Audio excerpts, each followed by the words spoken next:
I think I'm getting land sick. I haven't caught a fish in 2 days. It feels like I'm falling apart.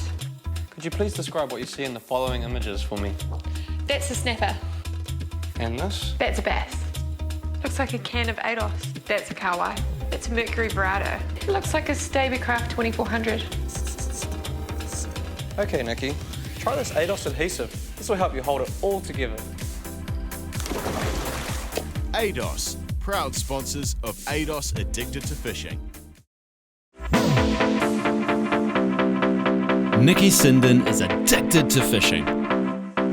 Whether it's straylining for big snapper, jigging for kingfish, spearfishing or diving, she loves it all and is on a constant quest to learn more.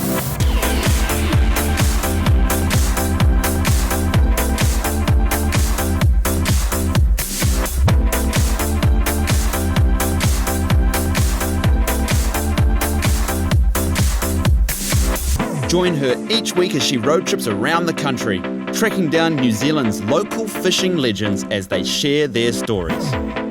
Tapping into their local knowledge and showcasing their tips, tricks and techniques.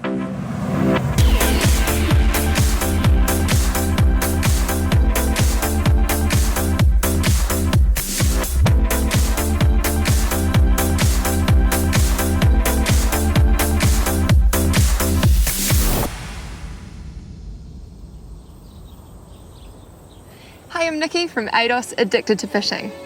This week we're heading to the far north in search of monster snapper. I've tracked down a local fisherman to come out with us, and he's caught more 30-pound snapper than I've got fingers. The far north of New Zealand is a fisherman's paradise. Its rugged coastline produces endless big fish. We're headed to Houhora, which is 41 k's north of Kaitaia. It can require some effort to get to, but it's the perfect fish habitat, with low population pressure, making the fishing as good as it can get. Fishing's always been a way of life for me. Since when I was about 7 years old, and my father waded out to his chest and dropped a hand line out for me, and I caught an 8-pound kawai.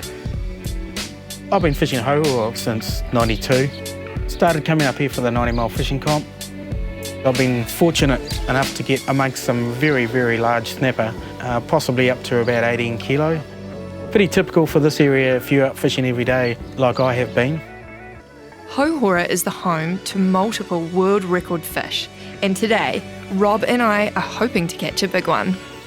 Mr. Parker. Yeah, g'day, how are you? Hello, I've been looking forward to meeting you. I put my feelers out there to see who we could sort of come out with, and you seem to be the name that kept popping up. Excellent. This is pretty amazing. Yeah, just typical sunrise here in Hohora. Yeah. Probably 80% of the times like this, eh? Wow, it's not a bad office, is it? Not bad at all. All right, well, it looks like a cracker of a day. Should we get into it? Can't wait. Great, okay, Awesome. Let's do it.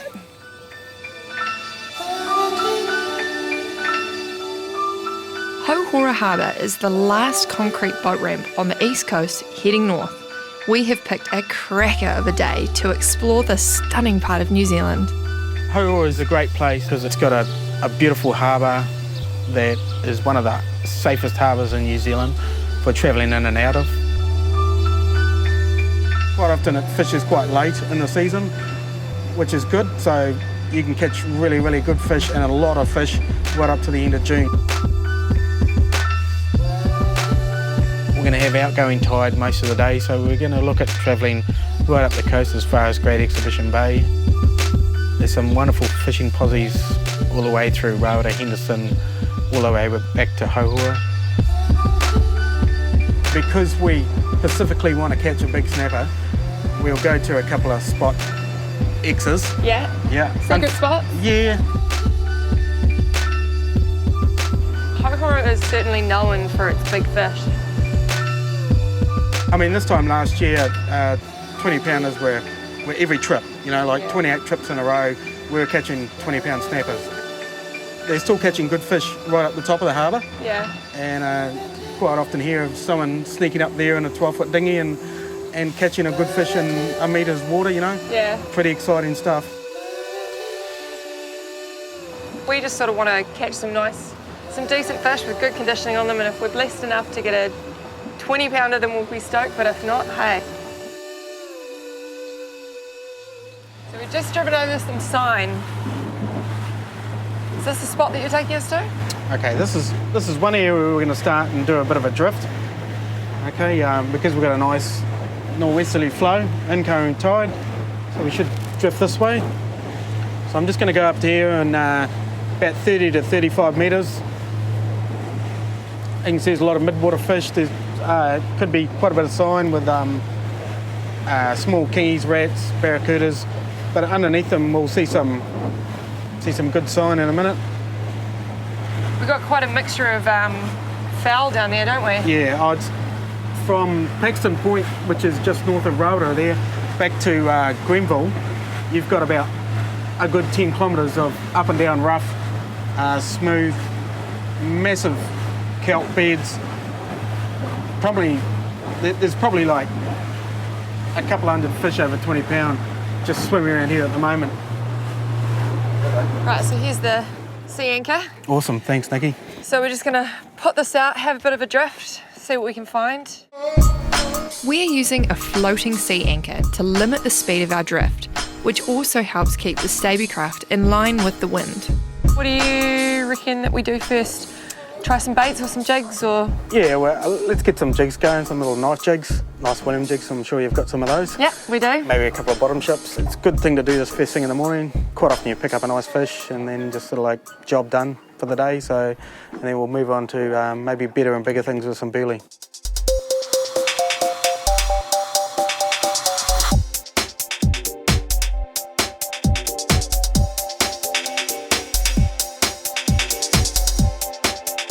I wouldn't resist that if I was a fish. Coming up, we see what Hohora snapper have to offer.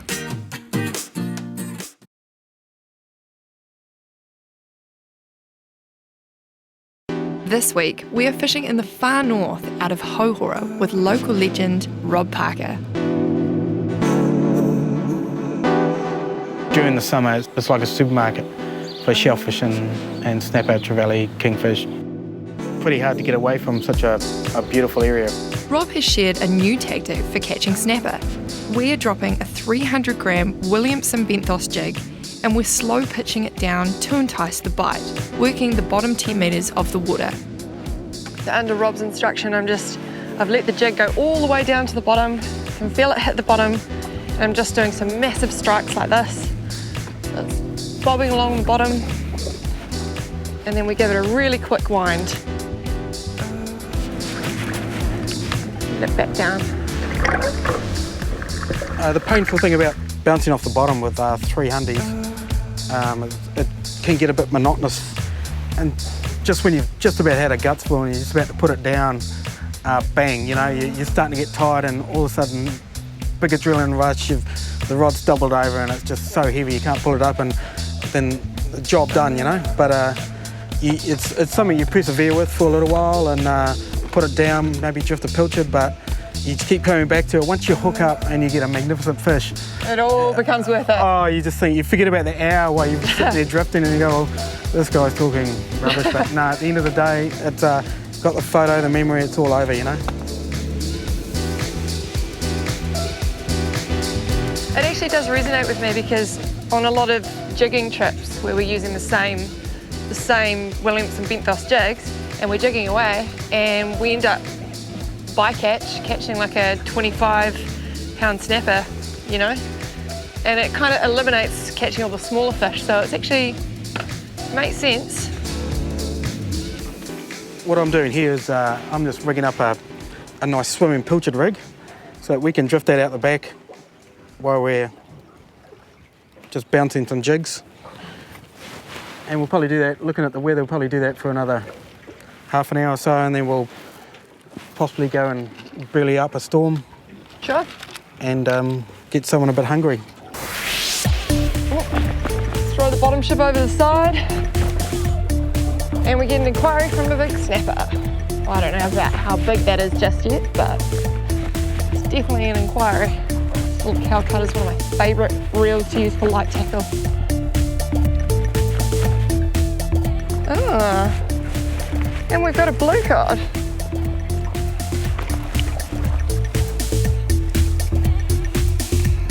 Wow, it's quite a decent condition on it. Blue cod are such voracious feeders. They just, such scavengers. They're very similar to snapper in the way that they feed. They'll just smash anything. After trying Rob's secret tactics, it might be time to change spots and set a big oily burly trail. Well, we've given this a good shot. I really think it's time to move on. Pretty much like I said, move on to the next spot, do a nice burly trail and Ooh, yeah, get some fish on the boat. love a good stray line.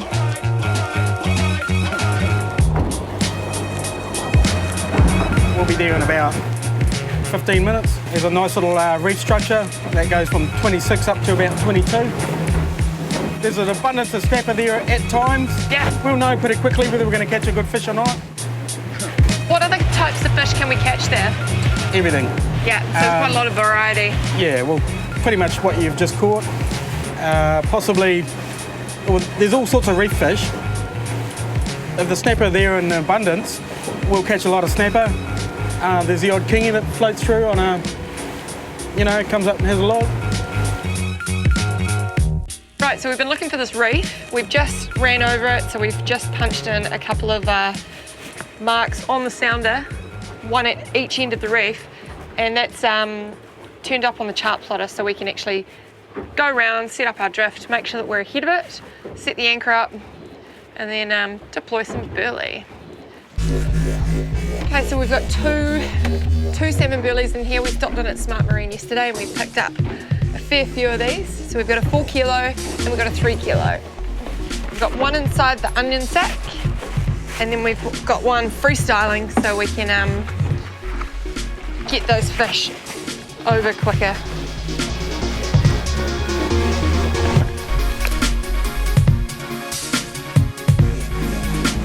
So do you recommend using your big jig trick here?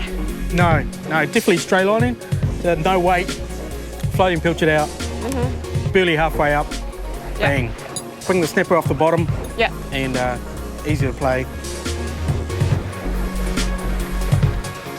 As well as using burly, this is another simple trick we do to entice the bite. So we've got a whole heap of pillows, and what we're doing is we're just what's called cubing them. So just cutting them into really small little pieces and then chucking one piece in the water on each side about every 30 seconds. It seems to be attracting the fish, so I'm going to keep going. Woohoo! Talk us through it, Rob. Talk us through it. It's only a 6 or 7 pound snapper, but I'm making it look good.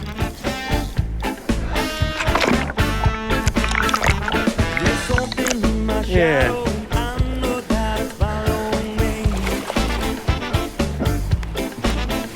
Another fish for the bin. Wow, first fish for the bin actually.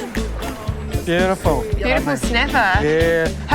So that one obviously took a pilly, and were you hard on the bottom when you hooked up to that one, or? No, it was just floating down, probably, as you can see, no sinker. Yeah. So we're only in 12 metres of water.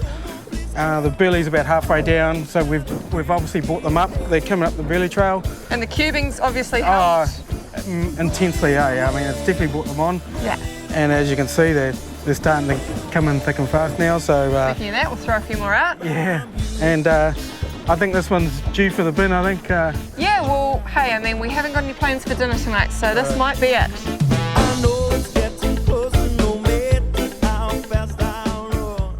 Tackle tips and tactics, brought to you by Smart Marine. So today I'm going to share with you how to do a really basic straight lining rig using 2 hooks. So first of all, we're going to go up the back and down. Probably it's sitting about there. Then we're going to go wrap this around about 6, 7, 8 times.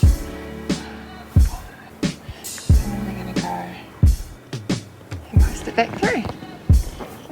So there we've got one snood. Now we want this one to be sitting about here, which is perfect length to go through our pilchard.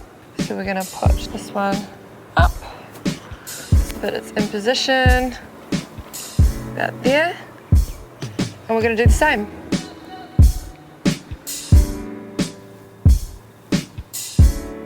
there you have it.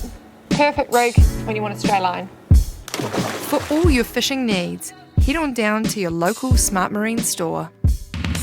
Coming up, Rob negotiates with a big Hohora snapper.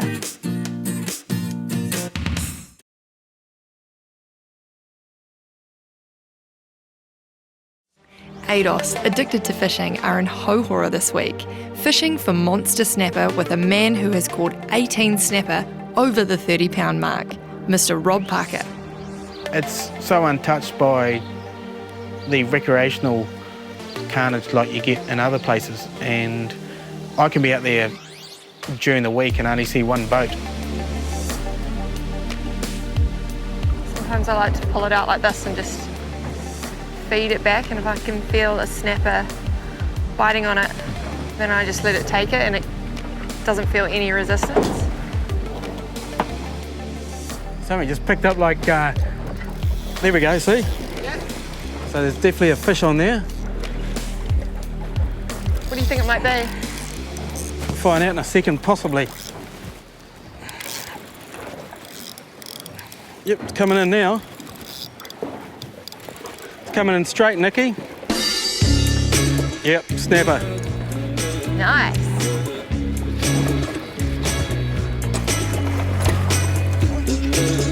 Woo! Well done. The elusive. High five. Unbelievable. Check out that fish. He's a stunner. You can tell just by looking at these fish that the condition of them, that there's a lot of food around here in the fell. They're just beautiful. I mean, most of the fish are plump like this, aren't they, Rob? Yeah. Yeah. Yeah. Well, I think we're off to a good start. This is very promising.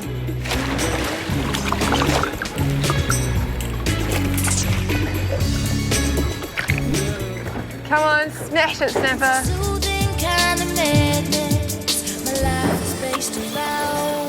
Oh yeah.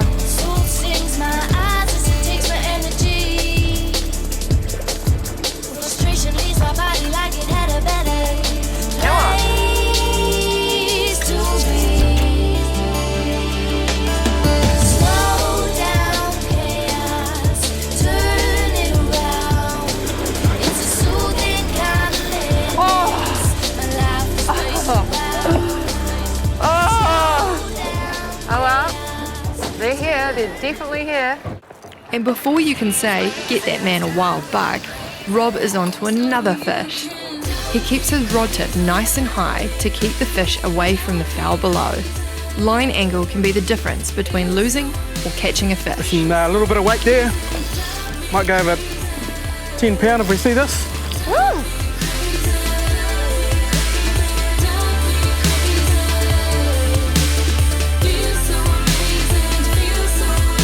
I love that moment when you just wait to see the colour.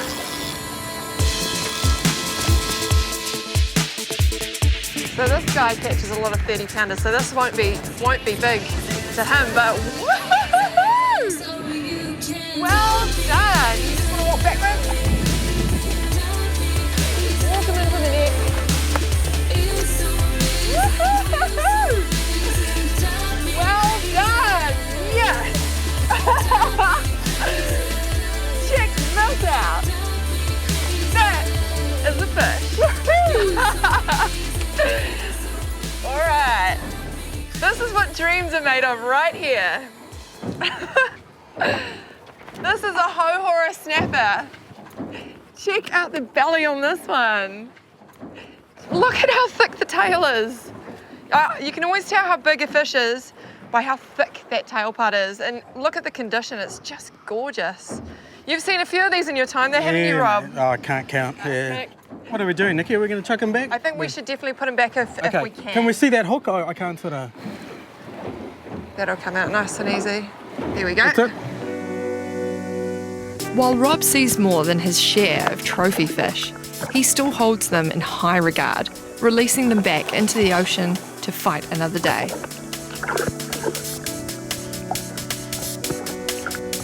I don't know about you, but today has been awesome. Have you had a good time today? Yeah, fantastic. Yeah? Awesome.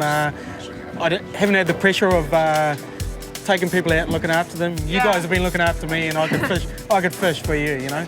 So it was excellent. Yeah. Absolutely. I mean, somewhere like Houhora, you come here and you just feel and you just know that there's big fish here. It just reeks of big snapper. I mean, that fish that you caught today was pretty special. It was probably tapping on the 18 to 20 pound mark. Yeah, quite possibly. Without a set of scales, it would be hard to say. Yeah. A good photo shot, that's what it's about. Thank you for coming out with us and sharing your knowledge. That was quite a spectacular day, and I hope you at home have learnt something too, just like I have. And we'll see you again next week on ADOS Addicted to Fishing. Should we get out of here? Yeah, mate. Let's do it.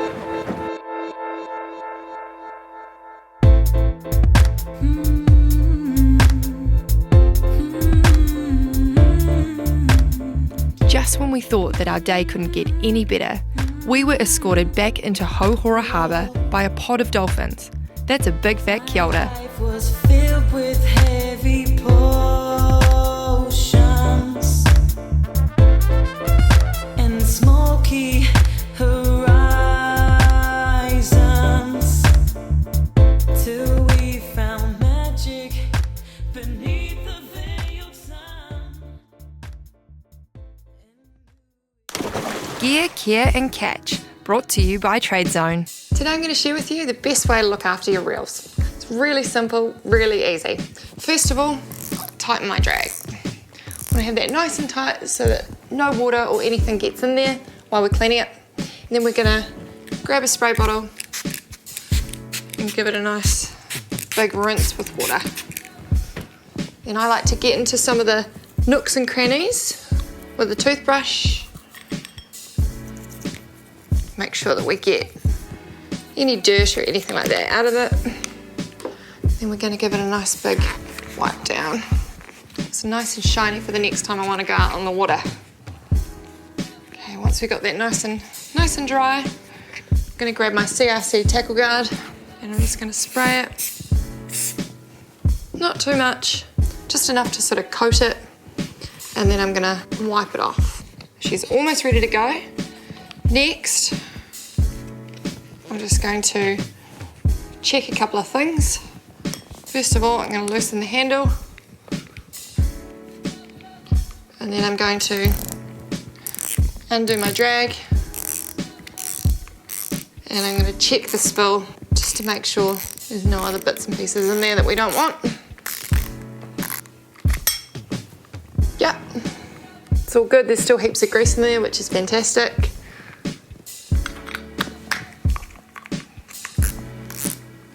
And then you want to leave your drag fairly loose. These don't actually like to be kept with a bit of tension on them. So there we go. Now, if you want to know some more tips on do's and don'ts of reel maintenance, you can also refer to your green card when you purchase your Shimano products. For all your engineering needs, head on down to your local Trade Zone store. ADOS Addicted to Fishing adventures in confidence in our Stabbycraft, which is powered by our Mercury Marine, and we tow it around in our Ford Ranger. Smart Marines supply us with our Shimano tackle. We find the best fishing spots with our Furuno. We celebrate our catch with a wild buck. We keep up to date with Fishing World magazine, and it all sticks together thanks to ADOS.